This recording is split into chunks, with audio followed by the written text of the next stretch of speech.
We give the highest praise, glory, and honor to our loving Savior, dearest Jesus Christ. We give double honor to our beloved parents in the Lord. Beloved, we remember and cherish the blessed preachings and teachings of our dearly beloved Honorable Pastor, beloved Evangelist Will Estrada Almeda, and beloved Assistant Pastor, beloved Lina C. Almeda. Greetings to the beloved Almeda children, family, beloved preachers, workers, and beloved brethren and visitors. Good afternoon po. Pasalamatin ko po ang pinakamamahal na Panginoong Jesus sa 32 years po na goodness, kindness, loving mercy po ng ating beloved, ang ating pinakamamahal na Panginoong Jesus, bagamat hindi po karapat-dapat sa kanyang habag. Patuloy pong pinag-iingatan, pinagagaling, tinutugon po lahat ng mga panalangin. Amen. Hallelujah. Nabanggit ko po yung 32 years na kabutihan ng mahal na Panginoon, bagamat sobrang kami po ay, ako po bilang isang tao ay nagkukulang, nakakalimot, ngunit ang mahal na Panginoon tunay lagi nandyan, hindi po talaga nangiiwan. Year 2019 po, nang may malaking pagsubok sa aming family po. That was August 2019 po. Nang ang beloved daughter ko po ay nag-join sa school niya bilang isang varsity ng volleyball sa school at nag-require po ng annual physical exam. That day po, tumawag po yung beloved daughter ko. Sabi niya, Mami, okay po yung clearance ko pero kailangan ko lang po ng cardio clearance. Nagulat po ako nung na-mention po ng beloved daughter ko yun kasi okay naman po siya. Wala naman pong problem. And yun nga po, bilang isang tao po, bilang nag-iisang anak po, lagi po namin siyang pinapacheck up kung may kaunting sakit po. Kaya nagulat po ako na sabi ko, wala namang problem sa heart yung daughter ko. Pero ginawa po namin yung advice po ng physician doctor po sa school. Kinabukasan po, naghanap po kami ng pediocardio po sa Commonwealth Hospital po. Dala-dala po namin yung referral from the school physician na meron pong nakita sa daughter ko po na heart murmur. Nung nakausap ko po yung pediocardio, nagulat po ako kasi ang sabi po niya sa akin agad na pumunta raw po ako ng heart center, doon daw po niya ipapagawa lahat ng mga laboratory po ng beloved daughter ko kasi hindi raw po maganda na may heart murmur daw po yung anak ko kasi it's an abnormal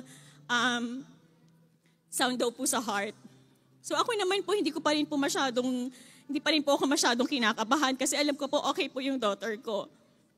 Nung nagpunta kami po ng heart center for all the tests, kung ano man po yung pinanggagalingan ng heart murmur niya. Doon po na sobrang tinapat po ako ng doktor na yung beloved daughter ko po is merong congenital heart disease. Specifically yung atrial septal defect. So, nung time na yun, diretso pong nag-explain yung pediocardio sa akin na wala daw pong treatment, kundi open heart surgery. Hindi daw po pwedeng mapagod na ako, hindi daw po pwedeng sumali sa volleyball and all. Kasi po, anytime daw po, pwede daw po mag-stop yung heart niya.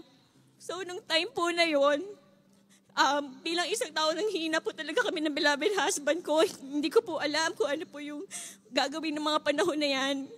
Ngunit, buti talaga ng mahal na Panginoon kasi ginawa po niya yan, yung mga ganyang pagsubok para po tayo maging matatag at tumawag lamang po sa Kanya. Nung time po na nakita po ng pediocardio po niya na meron po siyang ASD at meron pong arrhythmia, bigla po kaming kinonfine. Again po, okay po yung anak ko, wala pong sakit, pero kinonfine niya po kami for 5 days sa heart center. Tapos tinanong ko po, sabi ko, Doktora, kailan po kami lalabas? Sabi niya, Mami, ano ka ba? Hindi ka pa ba nagdidesisyon kung ipapa-open heart surgery ko daw po yung anak ko? Sabi ko sa pediocardio, hindi po, lalabas po kami dito na hindi ko po papa-operahan yung beloved daughter ko. Right, hallelujah. Nung lumabas po kami, may binigay pong take-home med po yung kanyang pediocardio. Tinanong ko po yung pediocardio kasi for the past days na umiinom po siya ng diuretics po na yun. Sabi ko, Doktora, kailan ko po ba ito i-stop? Sabi nung pediocardio niya, Mami, hindi yan i-stop hanggat hindi mo pinapa-operahan yung daughter mo. Tapos nag-usap po kami ng beloved husband ko. Sabi ko, Dad, baka kaparaanan ng mahal na Panginoon ito para ipagkatiwala natin yung ating faith sa mahal na Panginoong Jesus. At simula po noon hanggang ngayon, wala pong gamot yung beloved daughter ko niya na wala po siyang nararamdaman anything po dun po sa kanyang heart. Ang dakilang himala ng mahal na Panginoon po, just last Friday lang po, meron pong physical exam po yung daughter ko. Dun din po sa doctor na nag-detect na meron po siyang heart murmur. Nung chinecheck na raw po siya, sabi nung doctor, ano na raw pong ginawa sa heart niya, ano na raw po yung medication. Ang sabi po ng beloved daughter ko, wala pong ginawa ang mami ko, hindi po ako nagpa-opera. Nung chinecheck na po yung mga heartbeat niya ng stat, hindi raw po nagsasalita yung doktor. So yung anak ko po, yung beloved daughter ko, naglakas loob na po siya, though medyo na bilang isang tao kinakabahan na din po siya kung ano pa po sabihin ng doktor. Nagtanong po siya sa doktor po na, Doktor, kamusta po? Ang himala ng mahal na Panginoon, sabi po ng doktor, wala na daw po yung heart murmur. Oh, glory to God, glory to Jesus. Ang heart murmur po kasi mawawala lamang po siya kapag nagpa-open heart surgery na po yung daughter ko. And this na-mention ko nga po na yung congenital heart disease po is since birth. Pero wala naman pong na-detect sa anak ko simula ni pinanganak ko po. Ngunit tinignan po namin ito na kaparaanan ng mahal na Panginoon upang magtiwala lamang po sa Kanya. Ngayon po yung daughter ko po is 15 years old na po siya. Malakas at mainit na naglilingkod sa mahal na Panginoong Jesus. Hallelujah. Hanggat hindi po karapat-dapat, talagang ang mahal na Panginoon hindi nagkulang.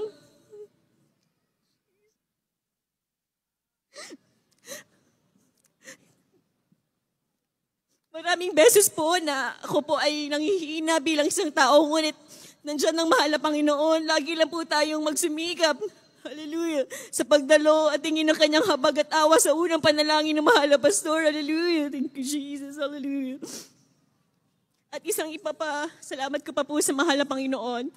Year 2009 po, ang beloved husband ko po ay nag-ask ng magpalehans po sa beloved pastor.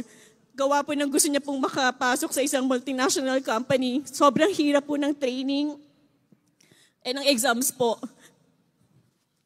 At nagkaroon po siya ng pagkakataon na makapagpalehans po sa beloved pastor that after church po upang hilingin yung kasagutan ng kanyang panalangin na makapasok po dito sa kumpanya po na ito. And then ngayon po, nakapasok po ang beloved husband ko, that was 2009. And after 2 years po, lagi po kaming kinakabahan kasi nagkakaroon po ng redundancy. So anytime pwede ka pong matanggal sa trabaho, every 2 years. So every 2 years kinakabahan kami, ngunit nagtitiwala lamang kami sa mahal na Panginoong Jesus. Ngayon po, 15 years na po yung husband ko dun sa company niya. Siya na po yung gusto niya na pong umalis, pero ang mahal na Panginoon na naglagay sa kanya, kaya ang mahal na Panginoon din ang lalagak ng tamang panahon kung siya po ay aalis na po sa kanyang company. Pinasasalamatan ko rin po ang pag-iingat ng mahal na Panginoon. Bagamat sa ibang area po ako, Luzon, Visayas, Mindanao, sa Mandako po, lagi po pinag-iingatan ng mahal na Panginoon. Pinag-iingatan sa trabaho, even po sa mga sa mga team po na aking nahahawakan. Yearly po nababago po yung mga taong pinakikisamahan ko. Ngunit lagi ko po pinapanalangin sa mahal na Panginoon na huwag niya po akong bigyan ng sakit ng ulo po sa trabaho. Kaya pinasasalamatan ko lahat yan sa ating pinakamamahal na Panginoong Jesus. And also, isa na lang din po, pinasasalamatan ko sa mahal na Panginoong Jesus nung papasok po kami from Fairview po, nung ako po nag-aaral pa sa Manila. 5:30 a.m. po kami everyday umaalis ng bahay. Along Quezon Avenue po, yung sa may tunnel po, mabilis po yung mga sasakyan doon kasi sobrang aga pa po.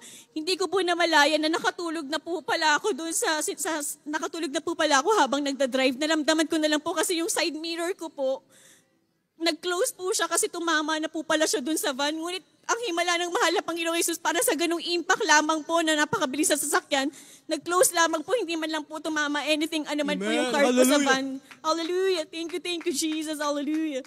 At ang pinagpapasalamatan ko rin sa mahal na Panginoon, lahat ng material, financial, physical at higit sa lahat ng ang spiritual na pagpapala ay tanging sa ating pinakamamahal na Panginoon Jesus po lamang. Hallelujah. Thank you, Jesus. Praise the Lord. Oh, glory to God.